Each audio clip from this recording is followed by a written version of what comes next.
Hello everyone, this is High Tech Talk. So Instagram have added one new feature, that is linking reel. You must have seen a reels or a videos like part 1, part 2, part 3 in such a way. So now if you have already posted something which you are going to post, then while posting it you can give a title as part 1, part 2, and you can link with that reel. So I will show you how this feature work. So open your Instagram account and I will record a new reel here. You can see. Uh,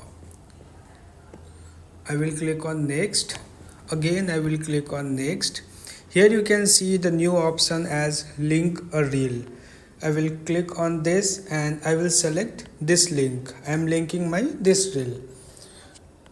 So I will keep the name as part 2 and I will post it. So if someone will open this reel, they will see the option as part 2 and this reel will be redirected. So in this way you can link a reel. I hope you will find this video useful. Thank you.